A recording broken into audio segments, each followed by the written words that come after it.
تفسیر القرآن آج کا سبق سورۃ القصص آیت نمبر 5 سے 8 تک۔ اعوذ باللہ من الشیطان الرجیم، بسم اللہ الرحمن الرحیم۔ وَنُرِيدُ أَن نَّمُنَّ عَلَى الَّذِينَ اسْتُضْعِفُوا فِي الْأَرْضِ وَنَجْعَلَهُمْ أَئِمَّةً وَنَجْعَلَهُمُ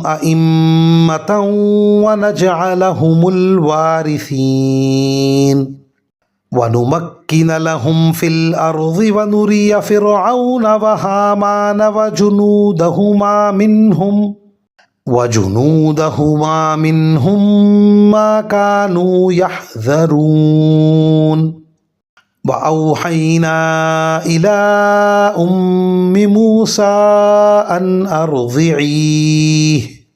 فَإِذَا خِفْتِ عَلَيْهِ فَأَلْقِيهِ فِي الْيَمِّ وَلَا تَخَافِي وَلَا تَحْزَنِي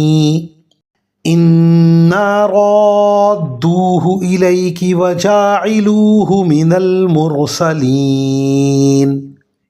فَالْتَقَطَهُ آلُ فِرْعَوْنَ لِيَكُونَ لَهُمْ عَدُوًّا وَحَزَنًا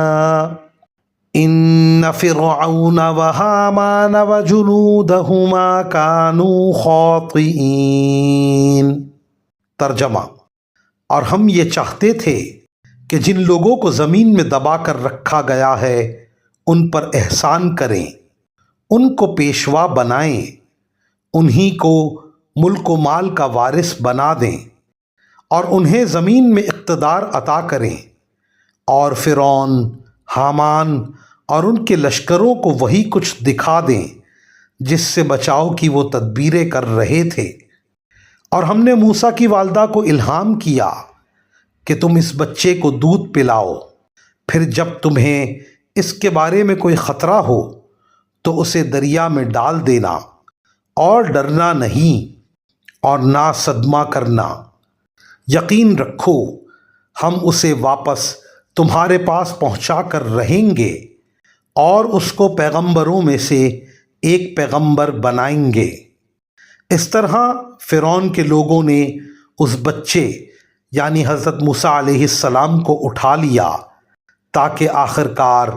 وہ ان کے لیے دشمن اور غم کا ذریعہ بنے۔ بے شک فرعون، حامان اور ان کے لشکر بڑے خطا کار تھے۔ ان آیات کی تفسیر میں مفسرین کرام لکھتے ہیں، فرعون کی حکومت کے لوگوں کو جو خطرہ تھا کہ کوئی بچہ بڑا ہو کر ان کے زوال کا باعث بنے گا، اسی سے بچنے کے لیے وہ تدبیریں کر رہے تھے۔ اللہ تعالیٰ فرماتے ہیں کہ ہم یہ چاہتے تھے کہ انہیں یہ دکھا دیں کہ ان کی ساری تدبیریں ناکام ہو گئی ہیں اور وہ خطرہ حقیقت بن کر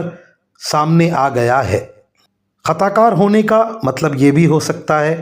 کہ وہ کافر اور گناہ گار لوگ تھے، اور یہ بھی کہ انہوں نے اس بچے کو اٹھا کر اپنے حق میں غلطی کی، کیونکہ وہی بچہ آخر ان کے زوال کا سبب بنا۔ وآخر دعوانا ان الحمد للہ رب العالمین۔